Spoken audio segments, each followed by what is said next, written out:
Assalamu alaikum wa rahmatullah, my brother Jihad. Welcome to the DHK show. I've seen your Instagram page and I start to follow you straight away because you're an American man. Also, you've been to prison and you're running a podcast talking about the situation in the American prison, isn't it? Yes. Okay, so voila, and you are Muslim, so I was very interested. I never talked with like black American Muslims, to be honest. So I would like to share a nice conversation, maybe share some ideas, some experiences also, brother.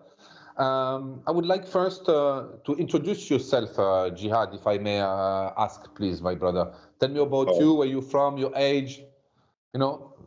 Yeah. Oh, yeah. Well, my name is Jihad Muhaddin. I'm from New Jersey, so that's in America, Camden, New Jersey, to be exact. I'm 52. I just turned 52 January 8th, alhamdulillah. I have a podcast, Concrete Chronicles Podcast on YouTube. I do Concrete _Chronicles _podcast on Instagram. I've been away in the federal prison. I had a 360-month sentence, did 20 years of that sentence. While I was away, I studied federal law. Well, I took a correspondence course with Indiana State University. I got an AABA in criminal justice, but I specialize in federal law. I've got myself out of prison early, several other notable people out of prison early. What led me to prison, brothers, I had started hustling, you know what I'm saying, selling drugs at like 13, 14. Did some juvenile stuff, got spanked on the hands about that. Then I ended up going to the youth correction facility for adults for some drug charges. I got out of there, man. And, still living in the streets, doing the stuff in these streets, ended up catching a federal sentence after that. So I've been home from the feds for 7.5 years. They gave me 8 years of paper. Normally in the feds, we get off at half of our time. Unfortunately, man, I've never got anything easy in my life. So I'm doing the whole 8 years of that. I'll be off in 7 months. A lot of other guys come home and get to do half of their supervised release and get off. I wasn't as fortunate as that, but alhamdulillah, Allah is the best of planners. I need the discipline. You know what I'm saying? I know Allah knows everything that we need. It's kept me in order. I'm still out here, doing the right thing, man. On my podcast, I try to teach a little federal law in layman's terms where that the people can understand it who don't know what we call in law language. It's called language when you're speaking in court terminology or law terminology on motions to the judges. They call that language. And so some people don't understand the language that that a lawyer speaks to a judge. So I break it down in layman terms like how I'm speaking now, so that where people who don't understand law can understand it to the best of their ability. And my thing is why I do this is because there was nobody doing this back in the times when it wasn't even no internet. Well, internet was just starting, but it wasn't even no YouTube, Instagram, or none of that stuff when I went in, right? So I think that this is a benefit for the people where that long as look, I'll be a hypocrite, like I say all the time on my page, like I will be a hypocrite to tell you what and what not to do with your life, man, after me doing it for so long and doing everything that I wanted to do.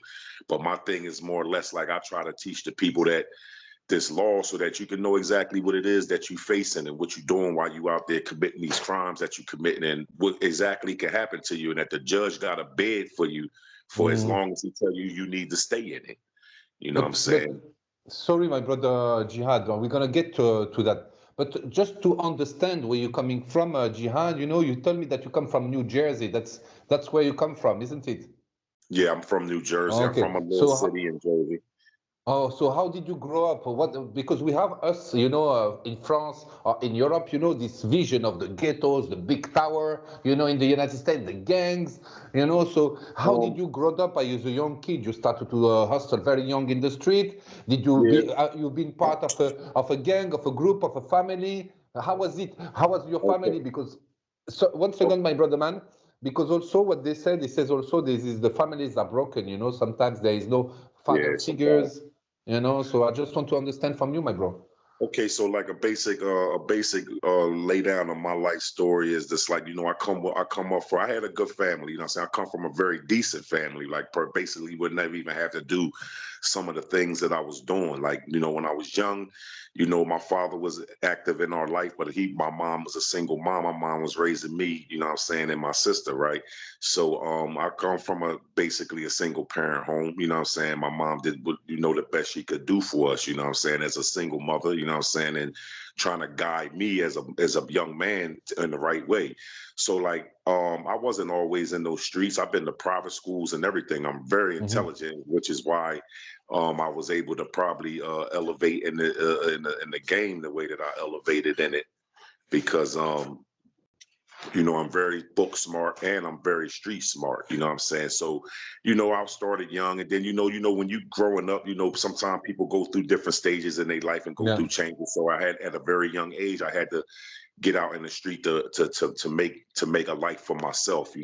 So it wasn't nothing. Like I always tell my mother, like, don't blame yourself for the way that my life been. Don't blame yourself for the time that I've spent in prison, because as a man, and when I thought I was a man at a young age, I did what I wanted to do. You just a woman, you couldn't control what I wanted to do at a certain age.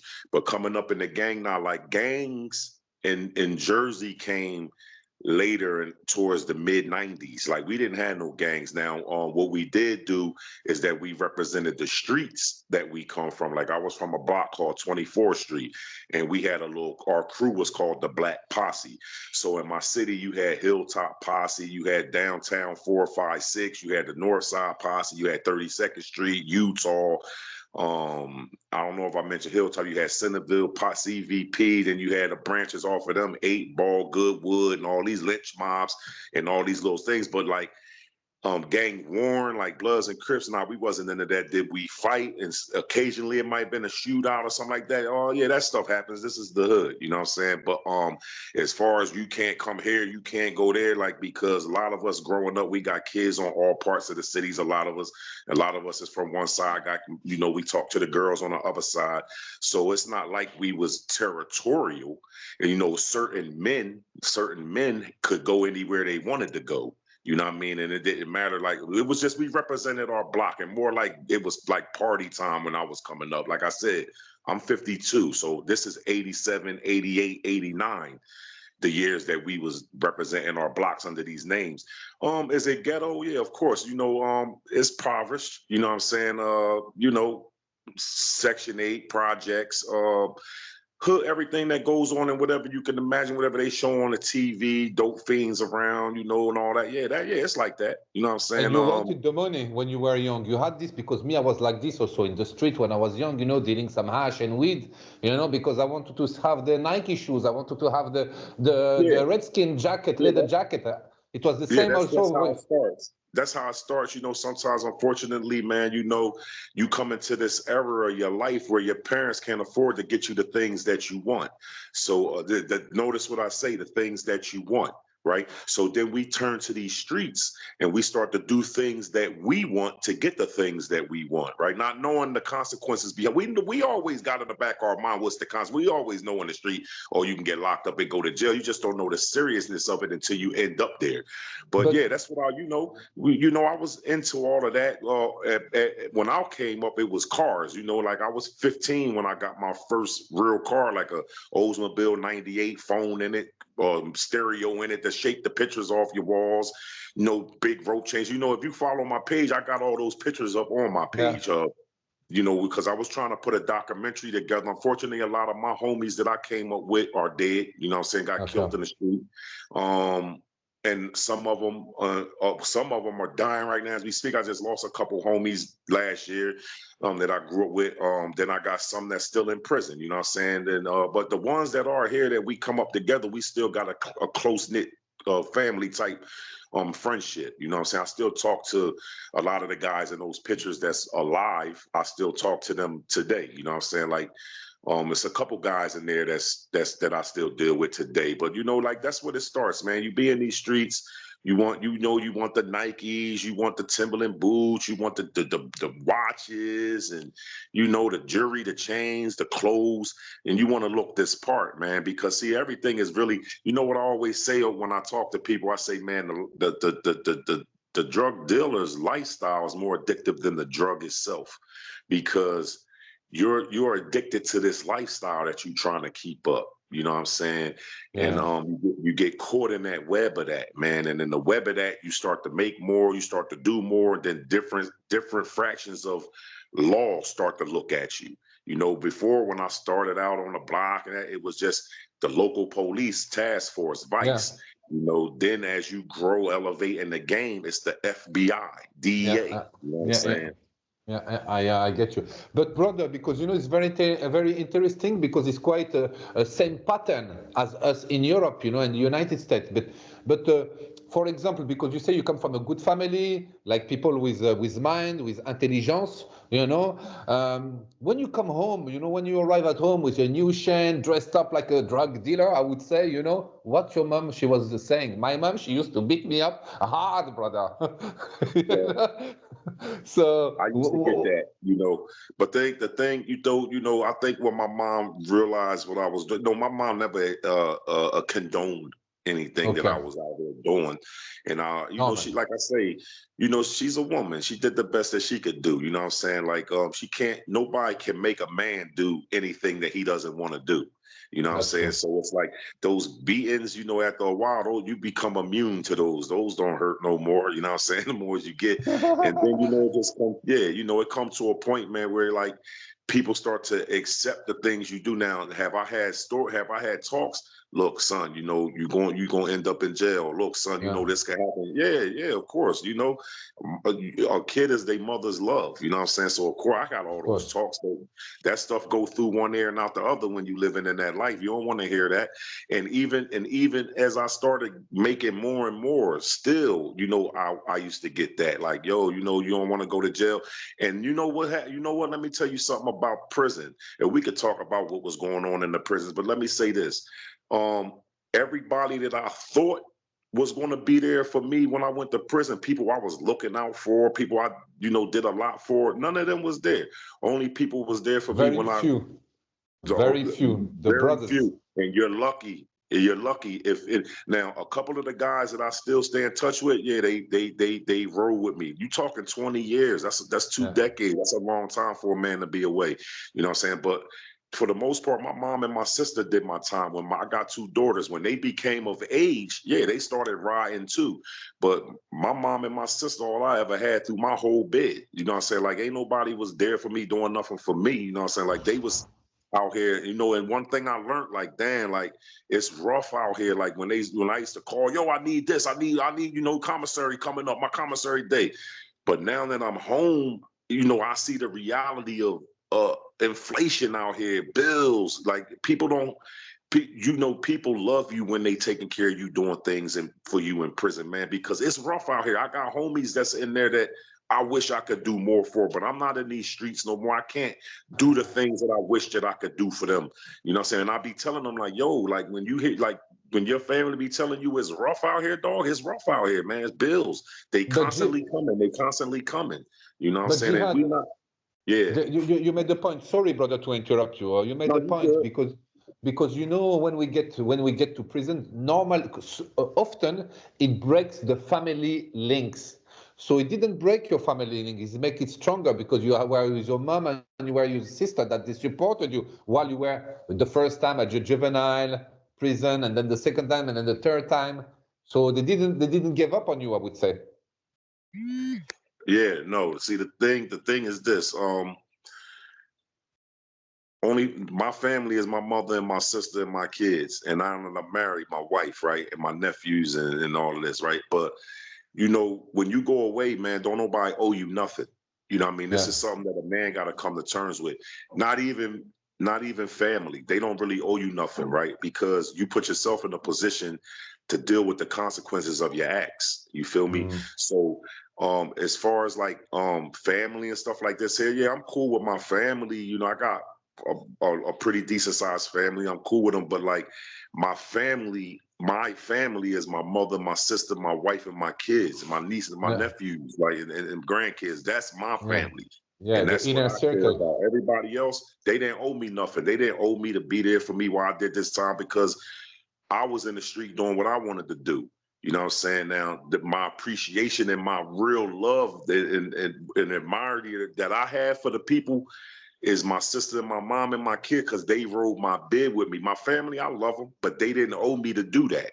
So, when you go away, your heart, it clings to the ones that's there for you and turns bitter towards the ones who's not. You know what I'm saying? Even though they don't owe you nothing. So I deal with everybody the way they dealt with me. You know what I'm saying? Like, Yeah, but bro, I give the same energy. So yeah, you could be. Go I ahead. understand. I understand you completely. I agree with you 100%. But I went through this also. As a young teenager, you go first time in jail, the juvenile, then you go a second time. Do you say to yourself, okay, I went to do the? Did it change your mind the first time, or it made you worse? See, what Because happens prison makes you worse. Prison is just a university for criminal activity, because every time you go, you meeting somebody. Yeah, it's See, true. and then every level that you go to in prison, you're meeting people that's doing different things. Feel Yeah. me? The feds is kind of like the worst spot that they could send a person who made it to that level to go to a federal prison. That's the worst place, because you're meeting dudes from every part. Now you're dealing with countries and not states, not just your state.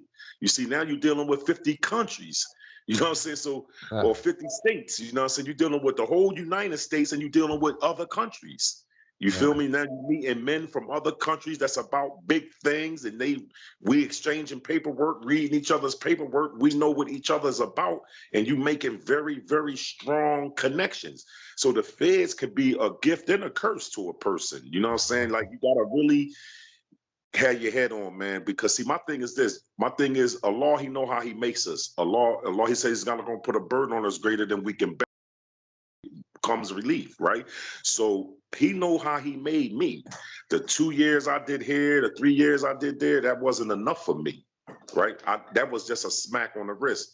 That 20 years, that was it. That made me know that I don't want to go back in there. You know what I'm But saying? we're gonna get to it. Jihad, can you explain us exactly why you got arrested and you got sentenced for 20 years, which is a heavy sentence, and you did 20 Yes. years full, isn't it? Yeah. What happened with that was that I met and was dealing with some people. I really sell. I used to, when I was in the streets, I was a cocaine boy. I was, getting keys of cocaine. What happened is I moved to Atlanta. And just 1 second, how much was the keys at your time of coke? At my time, you talking 94. They was only like 18,000. You know what I'm saying? 18,000. Okay. And that's in America. And that's like almost at its purity. That's like what we call fish scale. It's Yeah, like the fish scale. very good. Yeah, very, very good. And the most I seen it go up to during the drought before I left was like 22 to 24 for a piece, right? And in my city, that's what the black sell coke. And the Spanish, because my city is black and Spanish, the Spanish was selling heroin. What happened, I had moved to Atlanta and I met a guy, African guy from Senegal, heavy in heroin. Yeah. Heavy in heroin, and I switched my profession. So I'll call it, for a lack of terms, and started moving the heroin, and I was getting 30 keys of that a month, and I was 24, 25. I came in the day after my 25th birthday. They gave me 360 months. They found $760,000 in my house. Took 14 cars, a house, and 3 condos at that age, man. But I don't like to glorify that stuff, man. No, we are not here to glorify it, but it's an example, through your experience, people can hear it. Because to be in this business, you need to be really, really tough. You need to be really to kill. That's not again ready for that. So even while you saying that, I'm not saying that. Every man who's in the game is not going to make it to a level, because everybody don't have the mind and the skills to do that. That's why I've came home and seen dudes that was hustling still in the same place 20 years later, where I was saying, damn, if I could have been home, I would have had Puff or Jay-Z type money, 300-400 million if I would have been out here 20 years. But that's my mind, and that's how I move. Everybody's not like that. And with this game, it's not just an easy game to just make money. With this game comes a lot of sacrifice and a lot of violence, right? Because you can't just make it to this level without some sort of violence. You know what I'm saying? Like People try to kidnap you. They might try to get your kid. You got to be ready to They end the don't want to world. pay you. People don't want to pay you. You get mad. People don't want to pay you, and then you got to make an example out of them. Why? Because to get respected. Your respect is on the line, you know, and then everybody's watching, you know what I'm saying? Then the next person, oh, he ain't do nothing. Oh, let me get something from him and downing for it, you know what I'm saying? But, you know, with a case, man, comes violence, man, with that game, man. And, you know, a lot of that stuff is not even really worth it, man. And it's not really, but you know, like I said, I'll be a hypocrite to tell a person how to live their life. You know what I mean? Because a person's already got their mind made up, a man. And sometimes a man got to drive head on into that brick wall to learn his lesson. I know I was one that did. Nobody couldn't tell me nothing. Right. But brother, there is a question, because I asked myself this question. I'm going to tell you first about me, and then I would like to have your opinion, you know, regarding this. You know, I used to say, even to the judge, you know, I told her I have no regret.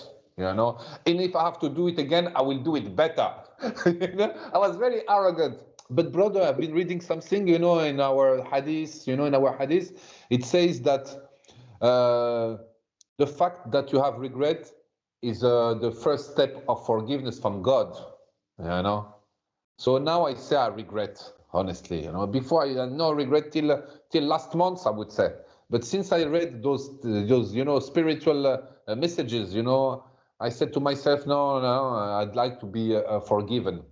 Do you regret, brother, about all of this? This is what I say. Only Allah knows the guide. We don't know the unseen. Everything in life was written. Everything in life is qadar. We're just given the intuition to live it out, to walk it out, and to do the right or the wrong of it. I say that Allah made my life the way that he made it because he made me a deliverer of the message that I'm giving out today. He didn't put a burden on me greater than I could bear. I never felt bad during the time that I did, the 20. Allah made it easy for me. I moved around. I don't want to say, because see, I wouldn't say I would change anything in my life, because everything that I've been through and went through made me who I am today. Do I regret doing some of the things that I had to do in the course of doing what I did to go to prison? Of course, you know, you never want to be doing a job, man, that only Allah does, you know. Taking people away from here and stuff like this here, man. Even though we know that Allah gives us a number and we just living out our day until it come, but you know, man, it's like living with that type stuff, man. Of course, I regret anything of violence that came along with the lifestyle that I lived. But as far as me hustling and having to go through during the time, if I wouldn't have did that time, man, I don't know, I'd probably be dead today. You know what I'm saying? At the rate I was going and the things that I was into. And I wouldn't have the knowledge of Dean first, because all of the studying I did was while I was away. Right. I don't think, man, that I would have studied the way that I studied out here in these streets. Right. So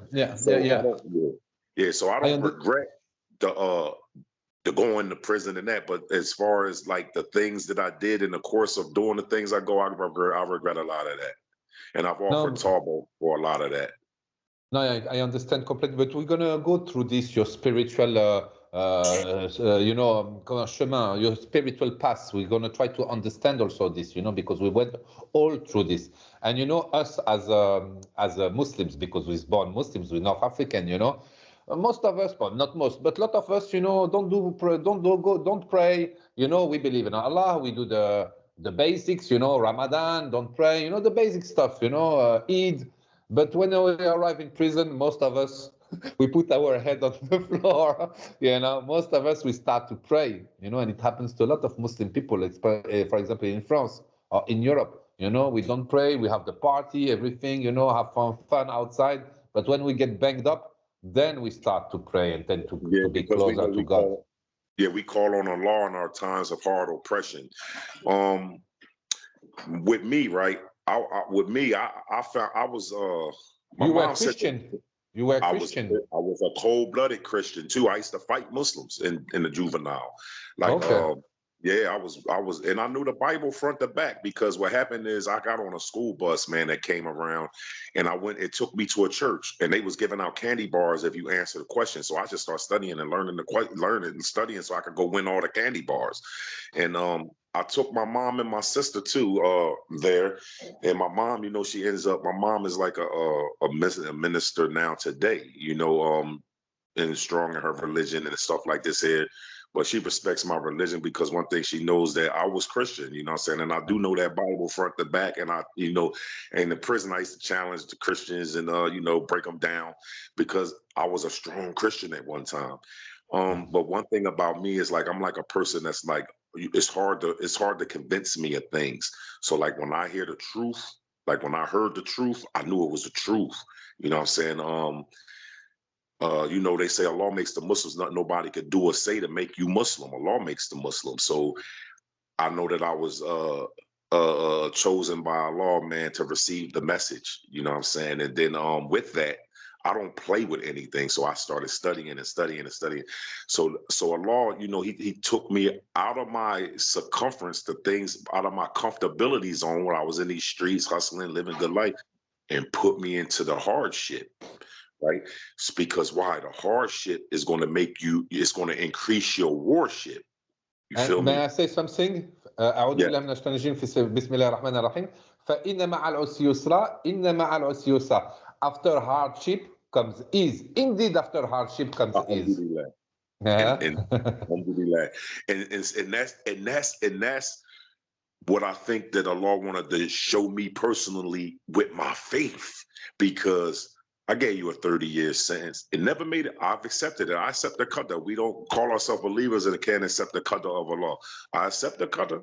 So I never was crying about it. Oh, I want to go home. I want to. Nah, I just applied myself. Went to college, 8 years. Took several vocational courses. I got 100 and something vocational courses that I completed. Certified in commercial house cleaning. Came home and started a commercial house cleaning business through Jan Pro. Car sales. I came home. I completed that. I came home and I was going to the auction, buying all these cars. So much to the point I was up to 20 cars every 2 weeks. Different little things, man. The law just put a lot of stuff in my life, man. He just took me through the hardship, and now I'm out here, and I've never been home this long. I've been out 7.5 years. I've never been in the streets this long, ever, from in between bidding. But Jihad, brother, because just want to come back, when you got arrested, for heroin trafficking, you were moving 30 keys per week or something like this. 30 keys per week is what you said? Every 3 weeks, which is a lot. You get arrested. What happened exactly? You had the feds on your back. It was like a federal. I didn't even know, because look, the investigation was 2 years. I was only in 14 months of it, but they had been investigated for 2 years. I didn't even know.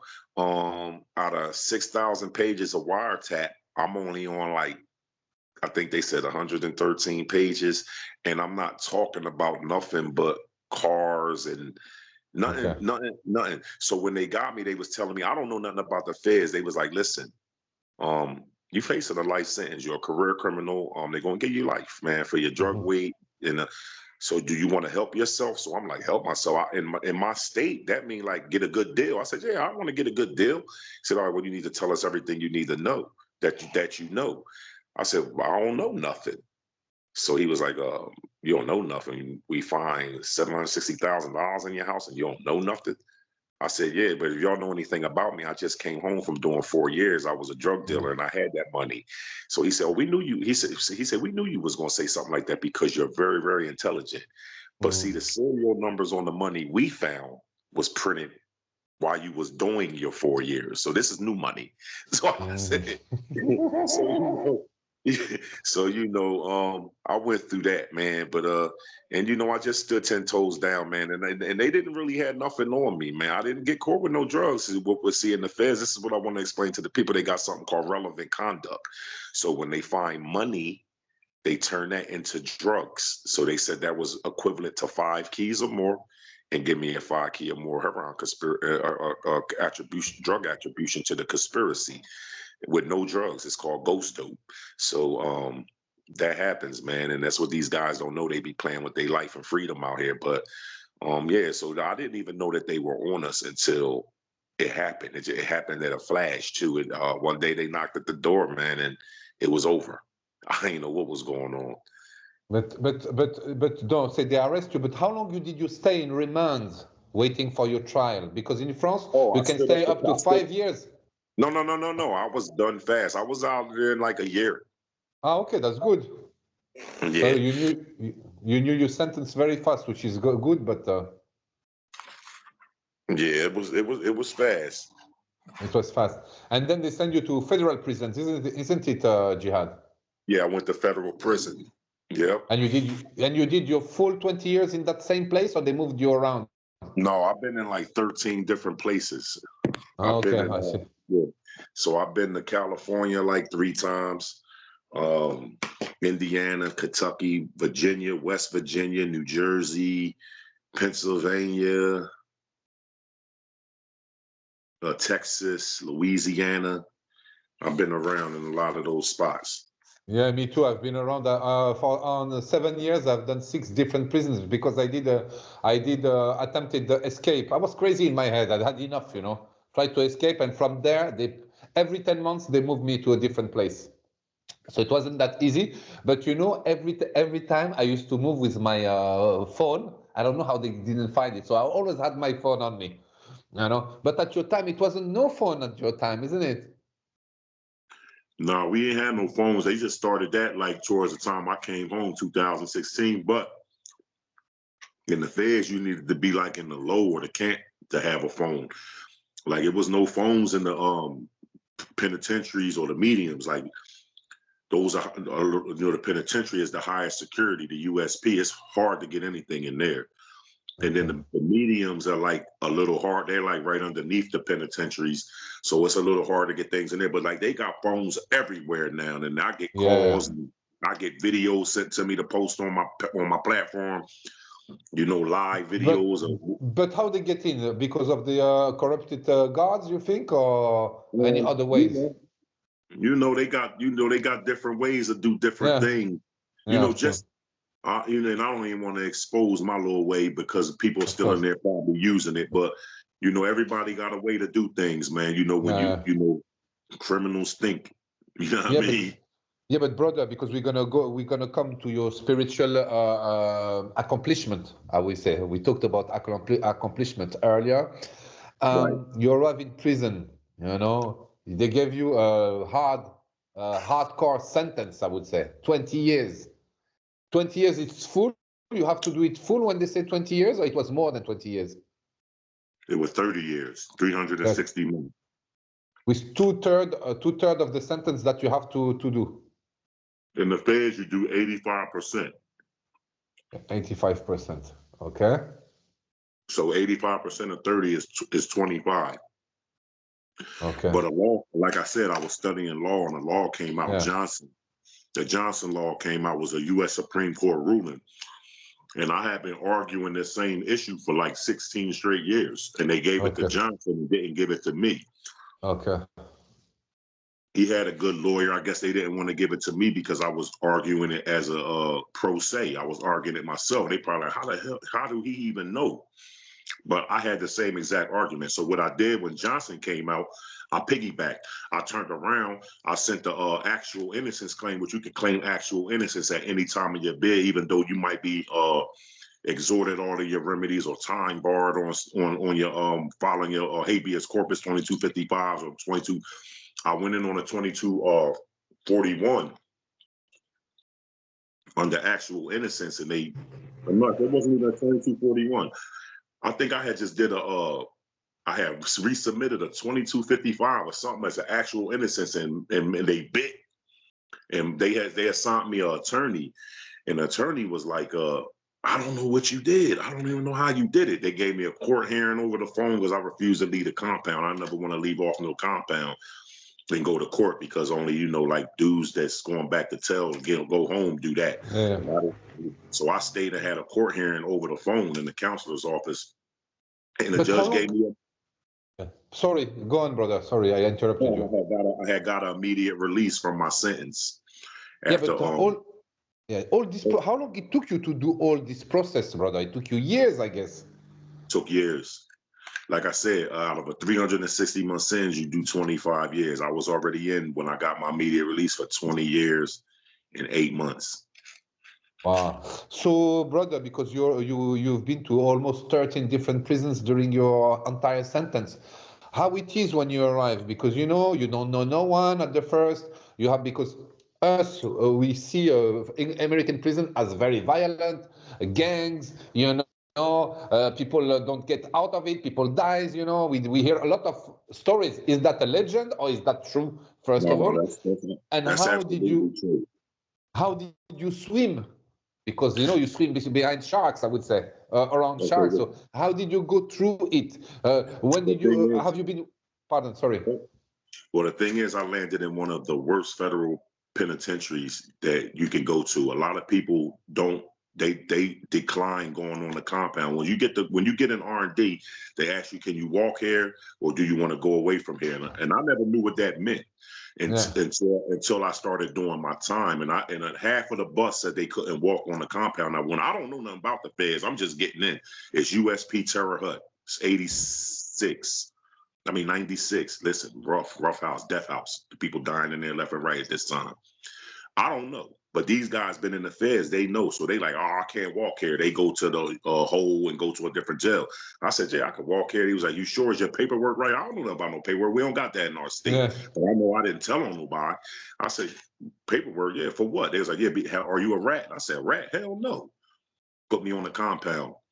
Now, this is where I started learning how to do my federal time. I met a good brother. We in touch today. He did 31 years. He home now. And that's my companion. He started teaching me how to do the fed time, walk the opposite direction of the people on the track. So you can see their eyes. There's somebody running behind you. You can see their eyes and you walk that way. Never sit in the open. Sit with your back to the wall. Sit towards the back. And he's teaching me different things. And what happened in that institution is a couple years go through. We working now. We Muslims, we deep there. Some real notable Muslims is there. The brothers who allegedly blew up the World Trade Center in '92. They was there. Abu Ghani and Dr. Rashid.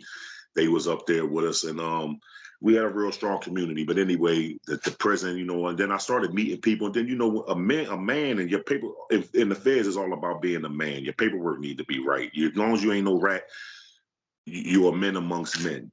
I met some good people. Rapist, I would say. Rat or rapist. You don't never want to come in with no charge like that, because they gonna do something bad to you. Then plus those dudes be really refusing to pound.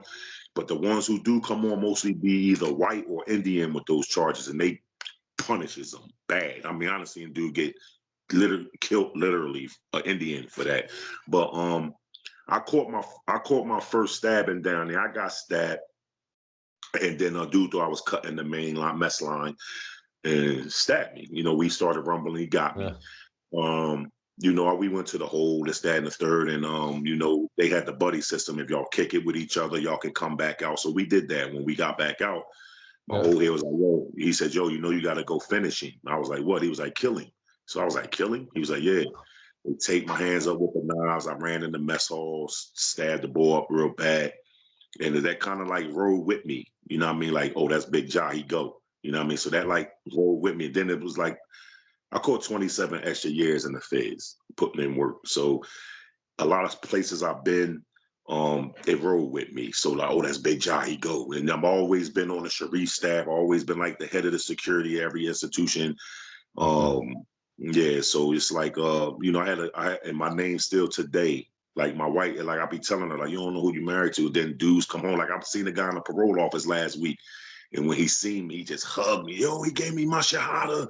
He taught me so much about the deen. You don't know your husband. I got the chills. But this is the reaction I get from a lot of dudes, because at the same time, Allah know how He makes us as being you are who you are. You know, you just come into the deen who you are, and see people make Islam hard for themselves, thinking that Yeah, you but got to make Jihad, this big change.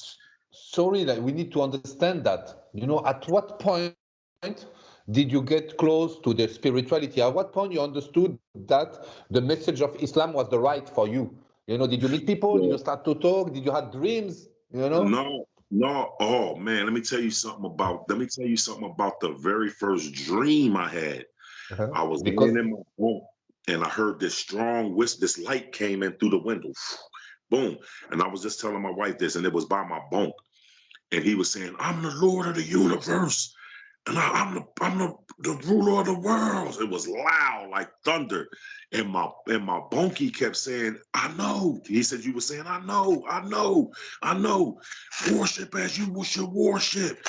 Worship as you should worship." That's what it was saying to me. I was like, I am. My celly told me. I kept saying, "Yo, I know, I am." And then the light just took off back to the sky like a star. And I asked my celly, I said, "Yo, you ain't," when he woke me up, I was like, "Yo, you ain't see that light?" He was like, "Nah, man, what was," I was like, "Yo," he was like, "Yo, I can't wait to have that dream." Like, yeah, yeah, Allah. I- yeah, yeah, that man, was yeah, it's inspiration. It's an yeah. inspiration. Yeah, it's an And I started inspiration. studying so much after that, and the Lord just started raising me with Yeah, but elm. jihad. When it started, you arrive in prison. How long you wait? People comes to you. What happened exactly to get into that spirituality, to get into that brotherhood? How Yeah. it took you there? So what happened is in the feds, it's that the communities are very tight knit and very strong. If you're not studying in the if you ain't at the taleems or you ain't at the classes, then you're looked upon as is not a good Muslim. It's like Fasik a little bit. You know what I'm saying? So everybody's studying. That the feds is different with Islam. Everybody's studying, increasing their ilm. And I started that like my very first month or two into federal prison, and studied my whole 20 years and got very, very strong with the dean. And so much to the point they want to, I could have been imam. We appoint each other imam on the compounds, because we don't in the penitentiaries, there's no outside imam coming in. So we need an imam and the amir on each compound. So they've been wanting me to be imam a lot, but I just take the security role because at heart, I'm a warrior. You know what I mean? So But what is security roles? Are you in charge of security of your brothers? This is what yeah, you mean? with as being on the Sharif staff, we the security for the Muslims, and to keep because the feds is you're running with somebody in the feds, like you were saying about gangs. You got Bloods, Crips, GDs, Vice Lords, Latin Kings, B-27s. You got all these gangs. You know what I'm Yeah, saying? but no Then one you got, fuck with the Muslims, they say. No one, I would say yeah, feared, kind of, no? yeah. I mean, but we ain't gonna say fear, because man fears nothing but a law. Yeah. We and In- then men. You got men that's not Muslim. They didn't fear us. You know what I'm saying? Respect is another word. yeah, Yeah, but respect. yeah. So you're gonna respect the Muslims on the compound. Why? Because we're gonna make something shake if it's time to go. It's just 200 Muslims here. Everybody's not a soldier, so we know everybody's not gonna go. But the 20, 30 of us that's on that Sharif staff, along with about another 100 of the brothers that's really soldiers that's not on the Sharif staff, we gonna tear the joint up, and we gonna get out of there. But for the most part, the believers don't carry themselves for problems, right? A lot of the problems come from these guys who came from other compounds. Maybe they was stealing, maybe they was saying they was Muslim and wasn't practicing, and was doing little things, man, that the non-believers do, and running with the non-believers, and they brought a problem to the pound because they did something to somebody's people that's there. See, what you gotta know about the feds is it's all 50 states, right? And with men from all those states, and they're in every single jail. Men from all 50 states, then people are in different fractions, like I said, and you might have did something to a GD, a Vice, or the Blood, or Crip, and it followed you. So we as a believer, we can't really allow nobody to do nothing to you. But at the same time, when they used to come to the compound, I used to be like, "Yo, how'd you get here?" Mm. And not only that, let me see your paperwork. Because Allah makes the believer. We know that there's nothing that we can say. I don't know what's in your heart. You know what I mean? Only Allah knows. But I need to see your paperwork to see the baggage that you bring into this institution to make sure that the brothers is safe, because we need to know who you are. You know what I mean? So, excuse me, brother. This is very interesting what you say right now, because God, Allah Subhanahu, He likes to be called by His attributes of forgiveness. Yes, He has a lot of attributes of forgiveness. But when you have someone who has, for example, let's say rape, okay, one of the worst case in prison, rape case, but he goes into Islam, he study.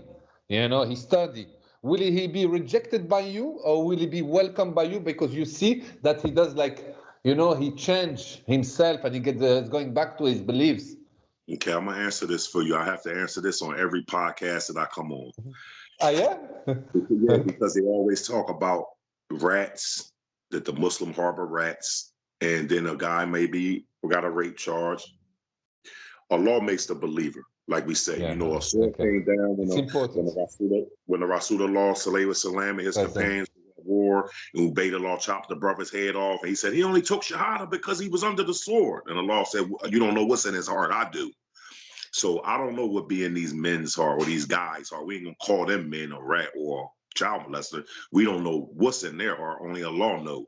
So my thing with that is, do we harbor him? No, I ain't gonna harbor him, but he's Muslim. I can't. He got rights, and I got to give them to him. Why? Because I'm a believer, right? I'm a believer for real.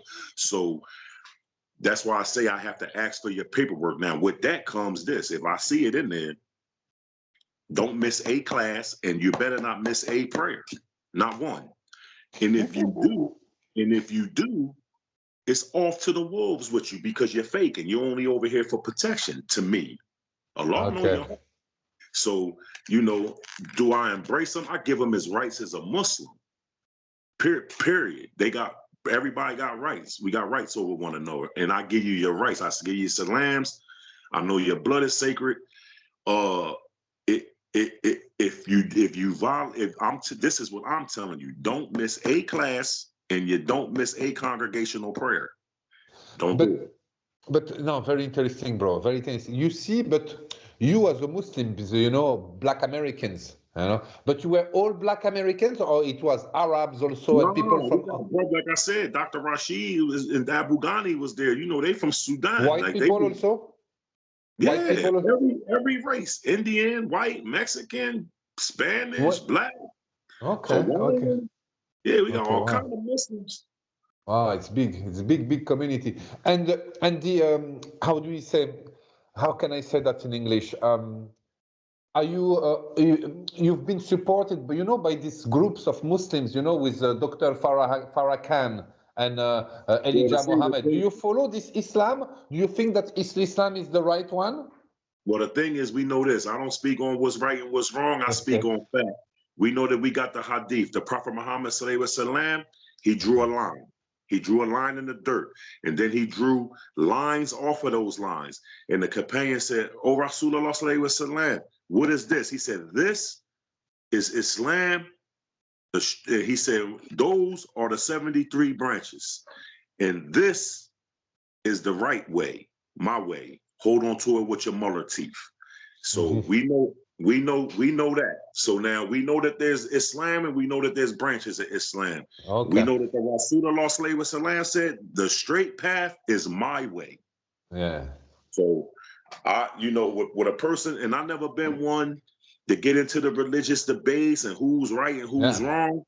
I go off of what's been left behind for us. Yeah. It wasn't in that way that I wanted to ask, because us as European, and us that we are grown up as a Muslims, and we grown up in a cultural as Muslims. It's our culture, because we're North Africans and we kind of Arabs also.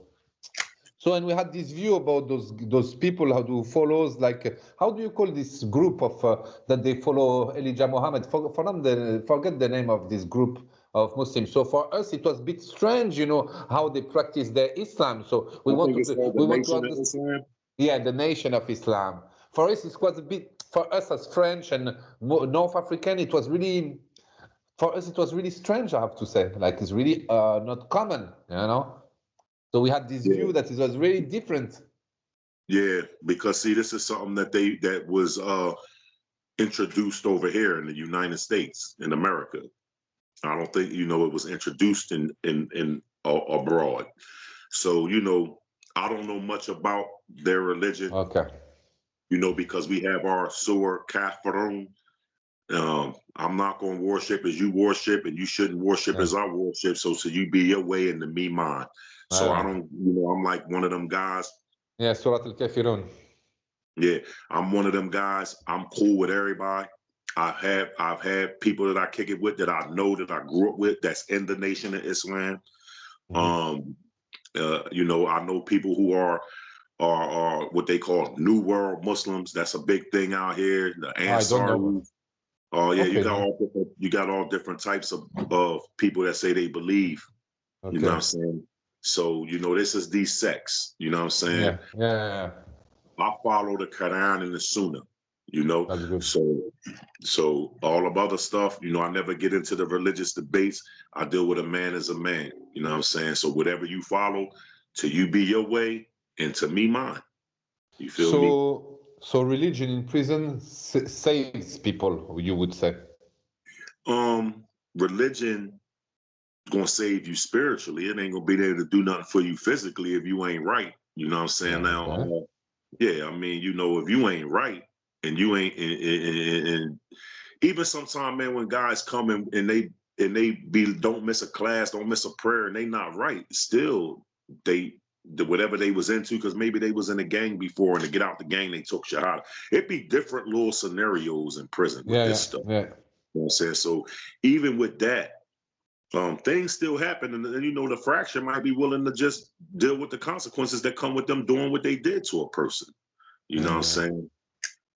So it's not like people scared of Muslims. I mean, they respect us, and you got brothers that's highly respected. They respect the religion, and then they respect different brothers. You know what I'm saying? Yeah, like they respected, the religion is respected because the people stand for it, and defend it in opposite right. or other spirituality. And they know for the most part, man, a believer is not carrying himself for the fitna. You know what I'm saying? Not getting into in all this fitna. The believer, he's got a good character. You know what I'm saying? He's humble. He's patient. He's doing good things, good deeds. He ain't running around with the fitna. You know what I'm saying? Talking about people behind their back, drinking wine, getting high, gambling. All that stuff is going to lead to a problem. And this is why it's forbidden. You know what I mean? But the warden and all this, the administration and the warden of the jail, how do they see you guys? Well, As a Muslim group. Nobody in the United States, the government don't like the Muslims. Why? Because of the World Trade Center, because of the ISIS, then because of these other people, whatever the Mujahideen or whatever the heck they call it. Nobody's they look at us all like that. So as far as we're going to get the things that we are supposed to have in the prisons, because you got a lot of Muslims that sacrificed, got more time and lost their life for us to be able to get these things in there, but rioting and that came before us. So we get the things that we're supposed to get. Anything extra? No, we ain't getting nothing extra. Now, maybe during the month of Ramadan, they might let us order some pounds of oil, half pounds of the attar, or some dates. We might be. Then we might have a little list. It might have a couple little things on it. Maybe like you were saying, do they have any halal? We might get during the month of Ramadan. They might put something on the commissary, maybe 1 or 2 items that might be halal. You know what I'm saying? But that's some institutions that's like up in the penitentiaries, where they really, really do respect the Muslims, because brothers got all this time and will move out. You know what I'm saying? And we'll move out on staff too. So just to keep things running smooth, I ain't gonna say they bend or nothing. They give you what you're supposed to have. You know what I mean? And they might do something extra, and that keeps a lot of the tension down too. Yeah, because we had this discussion earlier, before we recorded, I right? was surprised that you don't have halal food in the food that they serve. You know, they do veggies, halal, kosher for the Jews. Also, they Yeah, have kosher they because, do the kosher for the Jews, and they but tell you us eat that the kosher. But as we have to Muslim, take can a test. The Muslims yeah. have to take a test to get that meal. You know what I'm saying? You got to answer these Ah, 7 questions to get that meal. Whereas though, as you a believer, you should be able to have a religious diet. You know what I'm yeah, yeah, saying? yeah. But you can't Like fight for that because I heard people they used to fight to get their religious meal. Some vegetarian they fought to get their vegetarian food. Some other without I don't know without um, any specific. yeah, this type of thing you speaking of is like days in the past. Like the men was built different. Uh-huh. Like today, Has changed today. it's really a different breed. Like, you know what I mean? I'm not saying there's no men because I got partners in there that's still there. There's men in there, but 100 men is not going to get the job done that 100,000 men will get done. And it's just not the way it used to be. You know what I'm saying? It's all watered down now. You know what I'm saying? Like they got anything and anybody in the feds now. You know, so it's just changed. Like my man tell me, yo, don't do nothing to come back, man. You're not gonna yo, it's not the same. And I can hear it in his voice. He been in 29 years. We went in together. I've been home 7.5. So he always tell me, Ja, don't come back, man. Don't come back, man. It's not the same. They bringing guys from under the bridge in here now. This ain't the feds. They just warehousing now. Like, so, you know, it's very, very different, man. The times has changed. They taking anybody in there. Before you had to be on a certain level to be in there. Mm. Now, you know, you don't have to be like that no more. It's like a state prison now, you know. But what's happening to America? Because you know, from abroad, from Europe, we see that. Sorry, I'm gonna swear. We see that it's get more fucked up. Like people in the street, drugs. You know, like how do you say drugs everywhere, fentanyl. People dying in the street, homeless everywhere. Yeah, Prison it's real bad. in prisons are And packed. What's the, happening in America? the prisons are packed because why? They've got a very bad opioid epidemic going on here with that fentanyl, with them Percocets. Yeah, Uh, it's very bad. And now they got this task force against this fentanyl, right? Because what happened, they done let the cartels get a hold of it. You know, anything they do, they get greedy, so they like flooding it everywhere. So yeah. it's like it's a real bad epidemic, and people are dying over here like crazy. And then not only that, inflation is rising here.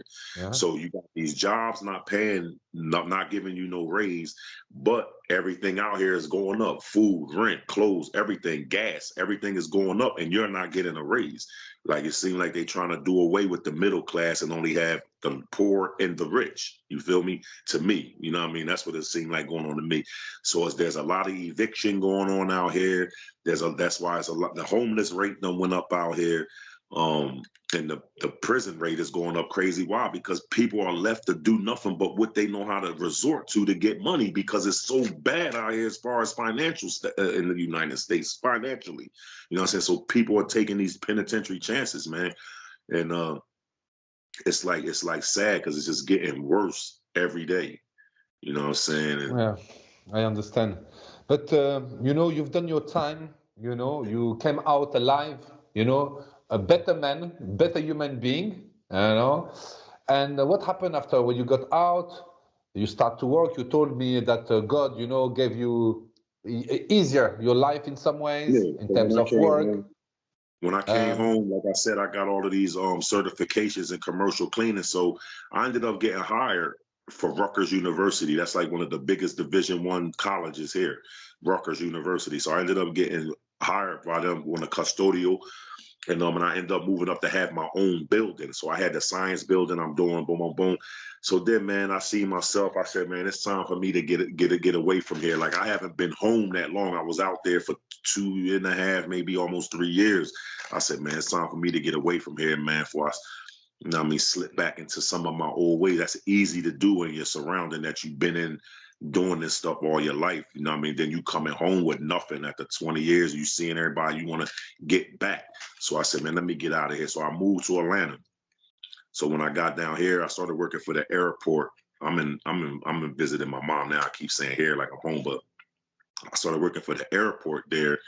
And then I met my wife, and then I met her at her food cart, and then she just encouraged me to do some different things with my life, man. And she was like, "Yo, that's a dream of yours. What are we gonna do?" So I started the cleaning company, and then from that.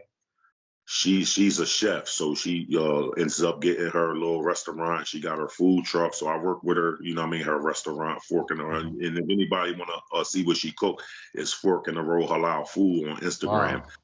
Wow. So yeah, she got her little restaurant, and I work there, and we ready to bring the food truck out. So it's like it's hard, but at the same time, it's easy because I really know what hard is.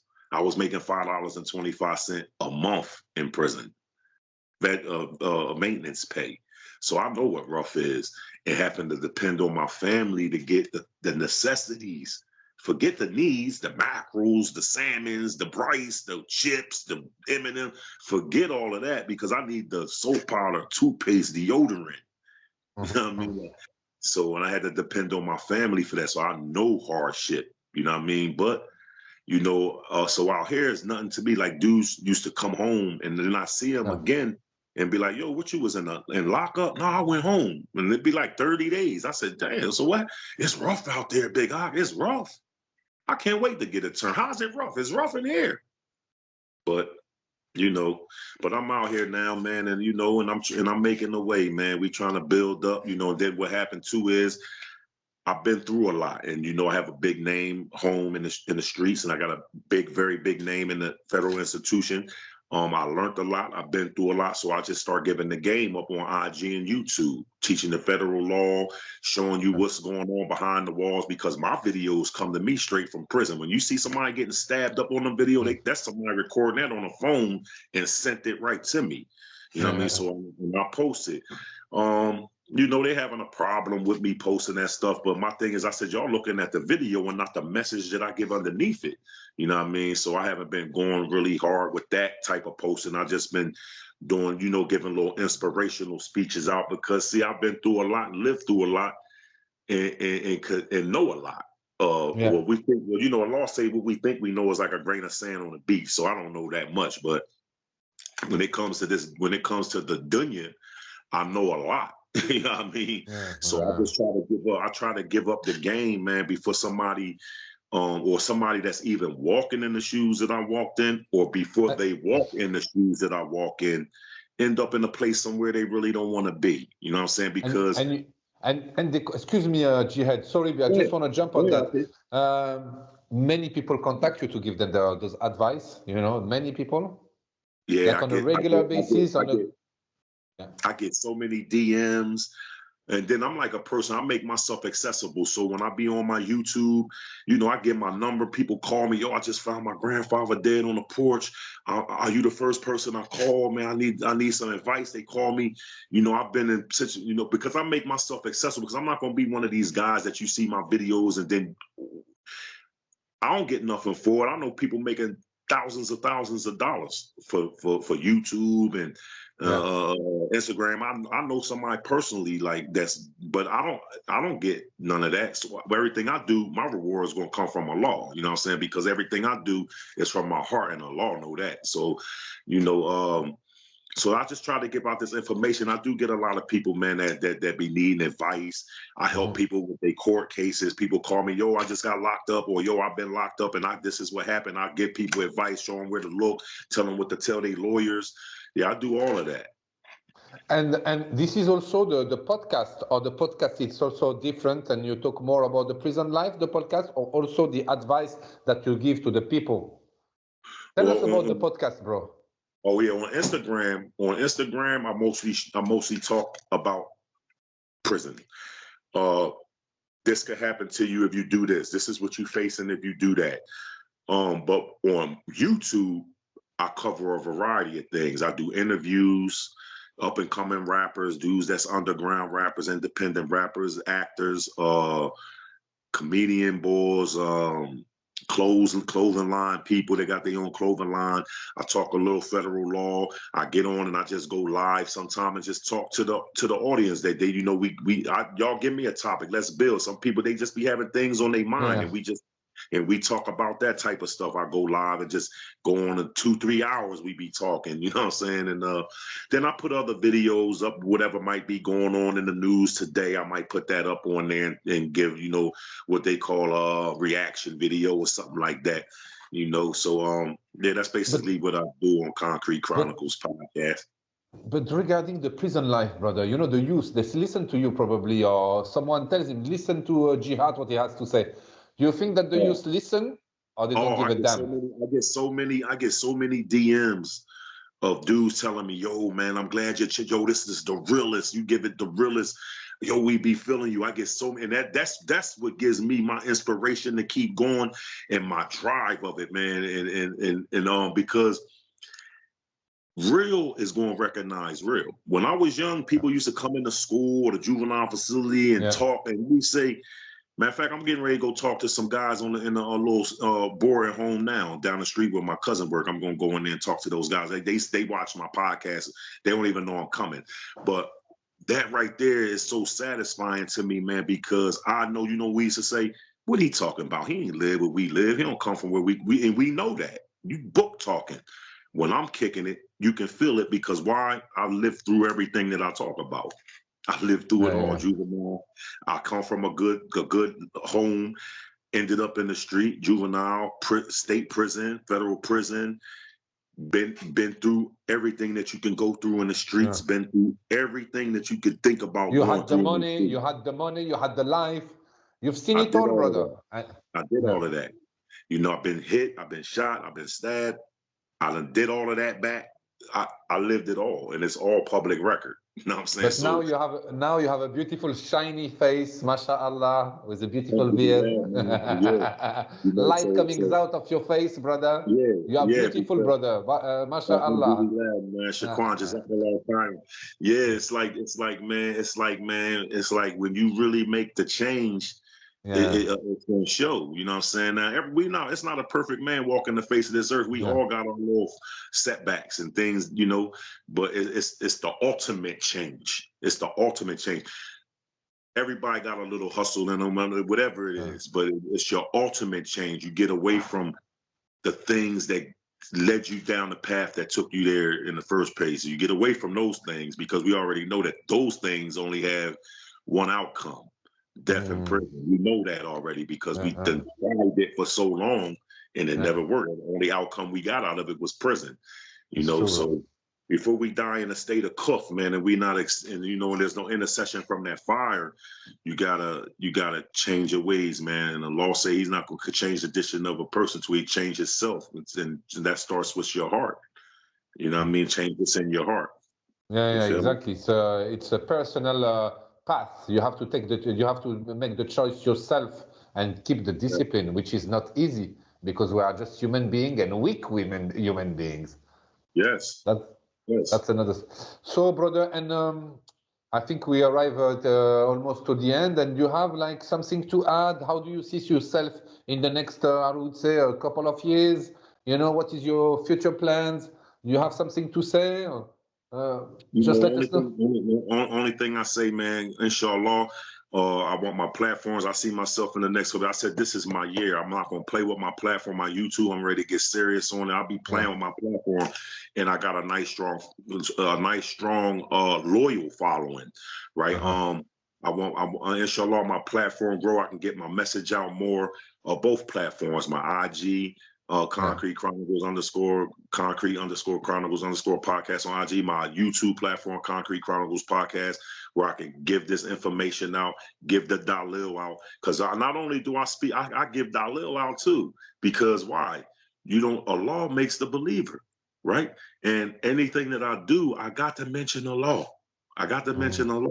Right? Because when you really want to change, all you got to do is ask Allah. Allah going to make the change for you. And then you just got to follow lead, you know, because Allah could change the qadr at any time because he wrote it. He made the qadr. You know what I'm saying? So your situation could change overnight. You know what I mean? All you got to do is believe and ask Allah for it. You know what I mean? So, you know, all the people, man, just know this. That's just one thing I always say. And, you know, whatever you indulging in out here, man, I'll be a hypocrite to tell you to stop. Know that there's only two things that come from it. I know you hear it all the time, which is death in prison. You hear it all the time, right? It's actually fact. You know what I mean? A lot of us have tasted the prison part, and death is a surety. We all gonna taste it one day, sure enough. So, my thing is, why put yourself through the hardship and your family through the grief of making peanuts out here in these streets, because the money ain't here no more. It ain't like that no more, where we dragging 200,000-300,000 out the streets every month or a couple of weeks. That's gone. It's not here. My ears to the street, and I know people. It's not there. You know what I'm saying? So why put yourself, some people not gonna have lawyer money, you're gonna be begging people for commissary. Why put yourself in a position to do that? All you can do is get a job. A job, credit is what it is today, and you can live the lifestyle that you once lived. It's all about, you only want to live the lifestyle. So all you gotta do is the right thing to do that. You don't gotta take chances, penitentiary chances with your life and freedom. And my thing is, like, stay sucker free and stay free, man. That's for all of y'all that did time. You know what I'm saying? And you're out here now. Know that nothing's gonna come with ease. Nothing's gonna come with ease. Everything that you ever got, and I know it's for me, came rough. You have to go get it. Ain't nothing gonna fall in your lap out here. You know what I mean? So that's my message. And United States is still the country of the self-made man? Listen, I know that y'all got this perception of this United States and coming here and this is great America. It's this great America, but we from here. And I'm telling you, it's not so great. Sorry, just and want I know y'all got this thing saying that we don't take advantage of our resources. The foreign, we don't take advantage of the resources, but they not giving us what they going to give to y'all when y'all come over. You feel me? They not giving us no grants. They not giving us no business loan. They not doing that for us. I don't know. They don't believe in us. You know what I'm saying? All they want to do with us is take us to the hall of justice. You know what I'm saying? So, but I don't know. I'm not going to say this is the land America, it is the land of opportunity. You can be all you want to be here. You know what I'm saying? It's up to you how you make your destiny here. You know what I'm saying? You can do it right or you can do it wrong. If you do it wrong, they're going to fix you up. That's all I'm going to tell you. You don't want to they fix you up over here. You'll never see your country again. So, but you know what I'm saying this, Jihad, because in France, I had like a few podcasts I've been invited in the United States, podcasts on the United States while I was in prison. And I used to say, in France, you don't have black or North African judges. You don't have politicians from our community like they represent us. We have only white people who try to represent. And as also, Islam is not very loved religion in France, particularly. They are really against Islam. But above this, I always say it's above Islam. Islam is the tree that hide the forest. It means it's more like against us North African, because North Africa, was a colony. And North Africa, there is a lot of rich stuff into the earth, have gold, petrol, gas, and they colonized that for hundreds of years. And they regret it, and there is a big community of North Africans in France. And we don't have nothing. We don't have the private property. We don't have someone who represents us into the politics. We don't have judges that they look like us. And the little judges that they look like us, they are the worst one. So in America, you are always above of us. You have like the judges. Just because they look like us don't mean they for us. I'm gonna tell you that now. You got a black judge that'll tear you out the frame. You come in there. Thinking you representing the culture bad. Now you're not representing the culture right. 100 years, they'll get you worse. Yeah, sometimes. But I understand. It gets you worse exactly sometimes. What you're saying too. Yeah, because they want to please the master. Sometimes, but also there is a good side. Also, you have those people who represent you in some ways. In a local environment, locally. Even nationally. So this is something that you are really ahead of us, Americans, in terms of community, which I respect very much. I really love your country, guys. I really love your people. Well, there is bad sides and good sides also. But for me, it's still a great country but things has to change. It's not going to be easy because we have our belief. We know what's going to happen. Mm-hmm. So voila, brother. Do you have anything to add? Well, that's it, man. We covered everything, man. I just told I the think people, so man, too. It was interesting, brother. You teach me a lot of stuff, man. Big respect to you. Very humble, my brother. Very, very humble. Very nice human being. And you went through a lot, but you made it good. It saved you in some ways. That's it, man. That's it. Assalamu alaikum wa rahmatullah, my brother. I'll let you know when I will. I'll let